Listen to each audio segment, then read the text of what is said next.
Hello everyone, welcome back to the next gem. Today I'm going to be reviewing the Iron Man Mark 85 from Avengers Endgame. So this is the first batch version, so it comes with that newer head sculpt that everyone, including myself, was a bit disappointed by when we first saw the pictures, okay? So when the first final product pictures came out, everyone was going crazy. I'm going to talk about that a little bit later. This actually, I'm borrowing this figure from my brother, so this figure is technically not my personal figure, but I'm borrowing it for the review. That being said, so I get to be a bit more critical on this figure since I didn't choose it for myself. But I'm also going to be a little bit more extra careful because it's not my figure, so keep that in mind. Before I go through the full figure, let's go through some of the accessories. Okay, so the first accessory I wanted to talk about is the repulsor backpack. It's nice looking for the most part, but it feels a bit cheap. It feels kind of hollow. I don't know if you guys can hear that. This part is technically supposed to light up when Thor, charges it up, and these become like repulsors that he can shoot Thanos at, but it's a cool big accessory. It's the biggest accessory. Actually, there's not a lot of accessories. That's the main problem with this figure, at least to me. If we take a look at some of the detail in here, it's a little bit of this kind of a baby blue mixed with the silver, and that's how it's supposed to be when it's charged up. And it's kind of the same silverish blue here on the ends as well. So, not my favorite accessory. It is cool when you put it on his back. Doesn't feel the best, but it does look pretty cool. Unfortunately, they didn't find a way to put its own batteries, because that would be cool if these silver bits could light up.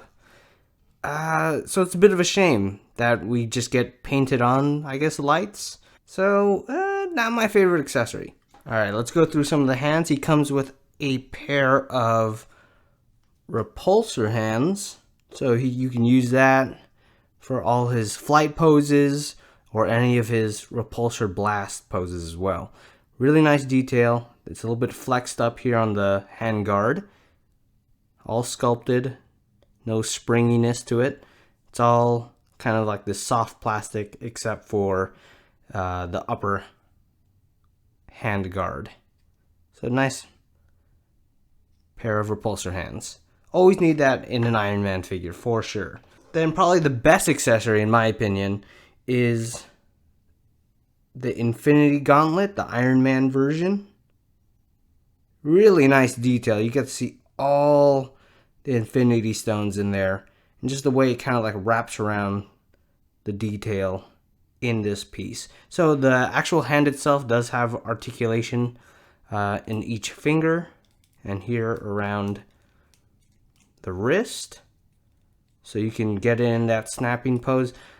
I was wondering, does it light up? No, it does not light up, because you can actually, or it does light up from the actual arm itself, but no batteries are needed individually. So as you can see, it comes with this separate gauntlet and a clear hand peg right there.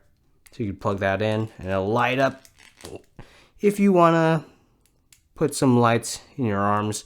I didn't, but I'll show the rest of the figure lit up except for the hands, because just some of the process of putting the lights in this figure was a bit scary, actually. I was afraid of breaking it. I did not want to break my brother's Iron Man figure. That's probably too expensive. So there's that. It's probably my favorite accessory out of the bunch. And then it also comes with the neck guard for the head sculpt, so that interchanges with the one that's currently on him. I'll show more of the head sculpt a little bit later. And it also comes with an extra head sculpt. I'll definitely be talking about this a little bit more later in the video when I talk about likeness. But I'm just glad that they included a head sculpt, didn't just leave it for a battle damage version. Because sometimes Hot Toys really doesn't want to include many accessories these days, unless it's like a Batman or Boba Fett. I'll definitely be talking about more about the head sculpt a little bit later when I talk about likeness, because I know everyone's wondering what I think about the head sculpt. Ultimately, the accessories, I wish there were more. In terms of weapons, you only get the repulsor backpack, and I wish there were more of like the swords, the different type of blasters, kind of the stuff that the Mark 50 comes with. Unfortunately, I don't have the Mark 50, neither does my brother or the accessory pack, so we don't get to put any of that stuff on this figure. So it kind of sucks that none of them, at least I wish we had the sword, some type of blaster, but unfortunately we just get the repulsor backpack. At least we get the Infinity Gauntlet and hands. So kind of a bare bones Iron Man figure, especially when you compare it to the Iron Man Mark 7 diecast, which comes with basically almost like a whole nother figure. And when I talk about it more, when I do the comparisons, that figure is probably my preferred Iron Man out of the Iron Man figures that my brother has. So that was the accessories. Now let's take a better look at the full figure. Alright, so here's the full figure. The story for me for this figure is it's all about the proportion and gaps and how well Hot Toys handled it. So in a museum pose, honestly, in my opinion, it does not look that good. It could be better because some of the gaps I think show more when it's in a museum pose, but when you're able to put it in a more dynamic pose, that's when it really shines, I think. Like the gap on the neck, when you have it turned, you get to hide it a little bit, but let's say I put it in a museum pose, just him facing forward, and for me, it's a beautiful figure. It really is. But some of the gaps kind of irk me a little bit, especially this gap on the neck. It is a nanotech suit in the movie, so it's pretty seamless. But translating that to a figure could be pretty hard, I would imagine. But some of the things, like millimeters, make a huge difference in this scale. When you look at the neck, there's so much space. Honestly, I wish they could have gave it just one big neck piece where it kind of plugs into the bottom. So, see, I would have had the neck. This is magnetic, by the way. That's pretty cool. But see how seamless that is for the rest of the figure? I wish they just made this one big neck piece that's attached to the actual neck. So then you wouldn't have that gap right here at the base of the neck. Wish they would have done that. And then just a whole different piece for the Iron Man figure. Yeah, so that gap on the neck kind of bothers me. That's one of the bad things I didn't like initially about this figure when I was looking at it. That gap on the neck. But at least the gap on the shoulders are actually really good on this figure. So there's minimal space on the shoulders, between the shoulders, and I think that looks really nice. However, the shoulders are spring loaded, and I don't really like that. I like it to have it a bit articulated manually, kind of like how it is on the Iron Man Mark 7. Just because I'm afraid when you're kind of moving it, you kind of have to hold it and move the arm at the same time. Don't really like that. I would rather just move it out of the way and then do your dynamic pose and then put it back in place. But with a spring loaded, you run the risk of kind of chipping off some of the paint here on the shoulder or on the traps. So that's a bit unfortunate in that design. Alright, so I'm going to talk about the gap that I don't like, which is where it meets the waist and the torso here. That gap is honestly too big for me. I know it's a nanotech suit, and I know that's probably hard to translate into a figure, so it probably isn't Hot Toys' fault, but I feel like they still could have done a better job, mostly because we've seen it done better on other Iron Man figures. So at some angles you're able to really hide that gap, but if you have it displayed a little bit higher up, you're gonna really notice it. So you can kind of finick with some, you can kind of adjust some of these side armor pieces as well as this center armor piece. But it just, I thought when I was watching reviews that I could fix it more than they did. But it's just the way it is. Kind of sucks. So yeah, the gaps, especially like right here and here, kind of bother me. And it was CGI, so with CGI you can have all that movie magic and have things disappear and all that stuff. In terms of the accuracy of the body, I don't know too much because he is a bit more bulky in Endgame. He has kind of like I would say kind of like gorilla arms, where it's a little bit long, bulky. Then his legs are a little bit more slim. I thought his legs would be too slim, but when I was comparing it to the Iron Man Mark 7, holding it, it does feel slimmer, probably because they're a little bit more curvier. But I think they're about the same size. So in terms of legs, he's still about the same size. But the proportions, I think, look pretty good overall. But when they showed that prototype pictures in the promo pictures that Hot Toys puts on, like on Sideshow, on their website, I don't know, the prototype looked a little bit better to me in terms of proportions. Alright, so we know with this Iron Man figure that he's made of die-cast and plastic.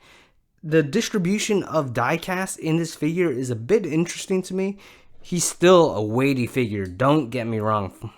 He's still a heavy Iron Man figure.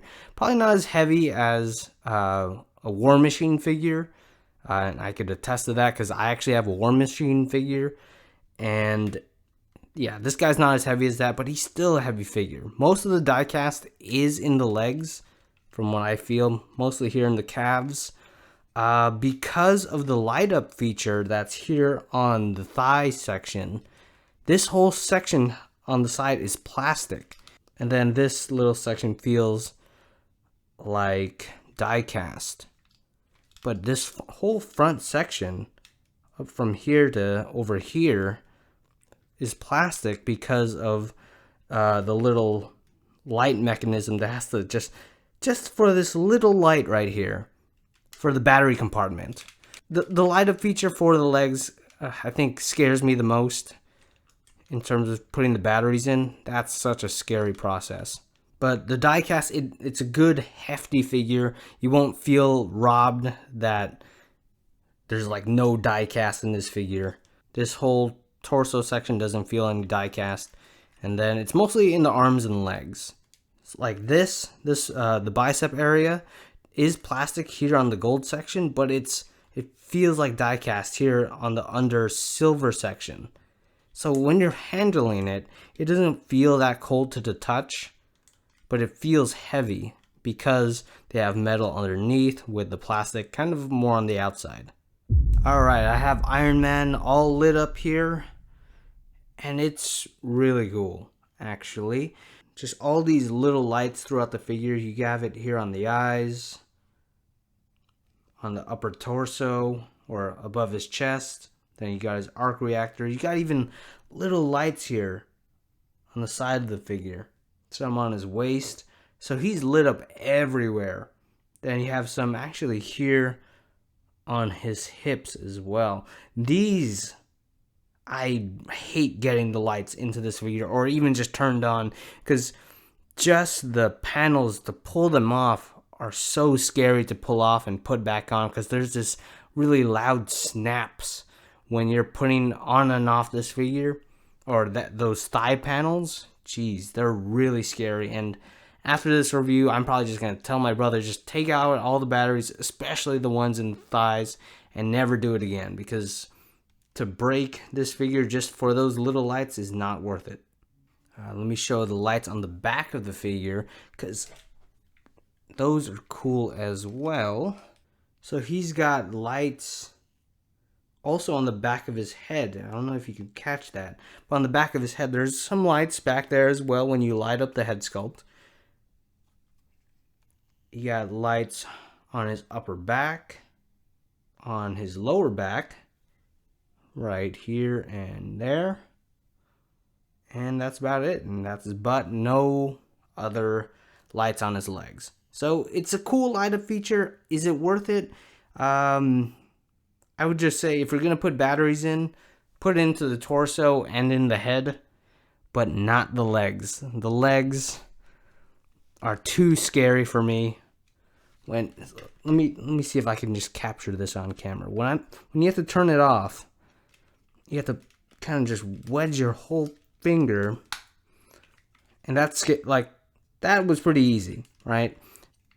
You can turn it off, boom, that's it. But when you have to put it back in, there's this like loud snap, making sure everything's kind of clear, nothing's grinding against each other. But when it just does that loud snap, man, that's scary to me. That's too scary. So if you want to light it up, you can. I would say I would recommend that you light up the chest and the head, and that's about it. Because those are pretty easy to get to. Here on the back, you just have to pull off this panel here on the back. And for me, I don't plug them too in. If you're gonna have them light up, don't plug it in too far, just so that you can easily have access to it. Yeah, there's a little bit of a bump, but it's a little bit easier to get to the lights. Or just be like me and don't light up your figures. Alright, so it's the moment everyone's been waiting for. We're going to be taking a look at the first batch head sculpt. So seeing the initial pictures, like I said in the beginning of the video, seeing the initial pictures of the head sculpt, it did not look good.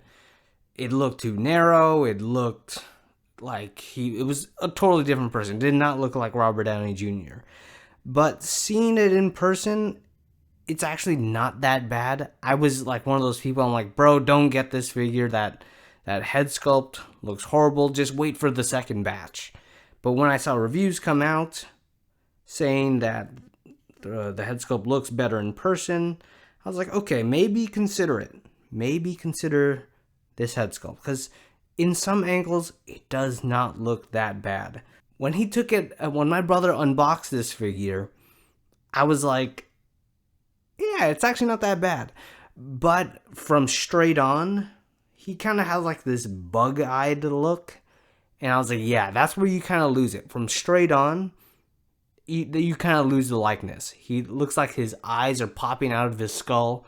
In terms of proportions, it's not that bad for an older Tony Stark. From straight on, you kind of lose it. But from most other angles, he looks pretty good. I have to say, the paintwork on like the hair, on the gray hairs, and on the beard, on the skin, it looks really good. Something about the hair, I feel like is a bit too glossy. I feel like it was a light brown in the movie, but it wasn't this blonde looking. But I like the really gray sides, a little bit of a gray in his beard. That looks really good. In terms of proportions, I would say it's maybe slightly too narrow, especially from the front, but it's really not that bad. It's not perfect. It's not a perfect head sculpt, that's for sure. But from most angles, it looks really good. Basically, all angles except for straight on. And that's when you're handling your figure, you're kind of looking at straight on, and that's what kind of sucks. But it's mostly, I think, the shape of the eyes. His eyes aren't sunken in enough, and maybe not enough wrinkles. So they go for the older look, but his skin looks pretty smooth. But overall, the head sculpt wasn't the most disappointing part of the figure. For me, the most disappointing part of the figure is probably some of the gaps that they couldn't get rid of. Some of the proportions didn't match the prototype. But overall, this is a really good figure. The likeness, you can judge for yourself. I think it's a pretty good head sculpt. You kind of lose the likeness of Robert Downey Jr. from straight on, but from most other angles, I think he looks pretty good. Alright, let's go over some articulation for this Iron Man Mark 85. And it being an Iron Man figure, you know it's going to be pretty good. Here at the head, it's on a ball joint. It can look down really far. look up so you can have him in flying poses. That's really good. Another thing I didn't like. Okay, so the profile of the head is not the best looking, at least compared to some other Iron Man figures. You can try to adjust it going forward or back, and for me, there's a little bit too much gap for this kind of a thin neck, in my opinion. Okay, but back to the articulation. There's a ball joint up here. You got a bit of you got a ball joint at the base of the neck as well for a little bit more rotation. His arms are on that butterfly joint with the ball joint, ball and socket right there. See, I'm holding these shoulder pads so they don't scratch the rest of the figure. Got a bicep swivel, upper bicep swivel up here. So this part actually articulates up and down and out whenever you want to have the double bend in the elbow. So that's really cool. You got the ball joint here at the wrist, and I currently have the articulated fingers on this Iron Man. So each finger is articulated. Here at the waist has a little bit of waist articulation. At the upper torso, in order to get more articulation, you're going to need to extend the figure so you can have a little bit more waist turn. Yeah, that does look kind of ugly, but honestly, when I was trying to pose him, I was really trying to get rid of this waist gap when you extend it, but I would only do it for like flight poses. Back down. Here, the flaps at the waist, you can actually turn out to get more articulation. You can move the hips down. I'm trying to be really careful. It doesn't sound like I'm trying to be careful with the figure, but I am. The legs can move down. They're on like this ratchet joint, so you can get more articulation. It could go forward about that far, not too far forward. Double bend at the knee. Forgot the little thigh rotation up here. And then my favorite on Iron Man figures is always the feet articulation and how like all the panels move. I think it's always really nice. Can swivel side to side a bit. I think you can drop down the feet a little bit further down. I wasn't able to do it. It is a bit tight, but he comes with a lot of articulation. Basically, you can put him in so many poses. That's definitely the way to go with this figure. Put him in a dynamic pose. Be able to hide some of the gaps, specifically in the neck and the torso. Try to hide those when you're putting this guy on display. So for a bit of comparison, I have the Iron Man Mark 7 next to the Mark 85. And for me, I prefer the more mechanical, very straight edge, sharp look of the Mark 7. But the Mark 85, the more that I play with it, the more I like it. Especially when you're putting in poses and all that stuff. Let me fix this guy's arm. So these guys, they're about the same height. You can see all the paint differences. I prefer the little bit more matte finish, satin finish of the Mark 7. A little bit more red. The distribution of gold is definitely more of a classic comic book looking for the Mark 85. But those two guys together look really good. You can definitely see the difference in the design of the helmets. Very much more the first Iron Man movie over here in terms of the helmet. And when you work your way down, I think for me, what kind of suffers is about the waist of the Mark 85. It looks a bit thin because it tapers up a bit. Or it kind of, it has that tapered look. And it looks a bit too skinny in my taste. Maybe because it is a nanotech suit, it's technically like a second skin to him compared to the Mark 7 where it's supposed to be a guy in a suit. So as you can see, the legs are pretty much the same size. I thought these were going to look really skinny in person. They're not that bad. When I look them side by side, they're about the same size. So don't worry about that. Definitely the Mark 7 is a little bit more bulky overall. But if I were to choose between these two guys, I would choose the Mark 7. But I think anyone would be lucky enough to have either of these Iron Man figures in their collection. So for a second comparison, I have my custom Punisher figure over here with a true type muscular body. Just kind of a regular guy type figure. You can see that Iron Man does stand a little bit taller. Pretty significant height difference, but it makes sense. He's in his suit of armor. I think this scales fairly well. He might be still a little bit too tall in terms of Robert Downey Jr., but he's going to definitely stand out on your shelf, especially when you put him next to Captain America, Thor, and the rest of the Avengers. This guy, really nice. Alright, so for my closing thoughts on this Iron Man Mark 85 figure, it's really good. Honestly, if I had one myself, I would be glad I have it, even though I personally prefer the Mark 7, even the Mark 4, because I like the more traditional look, the non-nanotech versions of Iron Man, but then again, this is not my figure. But this figure is really well done. This figure shines when you have him in a pose, in a more dynamic pose than just a museum pose. The stuff that he comes with, I think, is kind of its downfall. The amount of stuff that he comes with is his downfall. He doesn't come with many accessories. The head sculpt itself is better than in pictures. I don't know what it is about the head sculpt that you can't really capture in pictures, but in person, in hand, it looks good under different lighting. Just from straight on, it just does not look like Robert Downey Jr., in my opinion. But overall, the head sculpt is actually pretty good.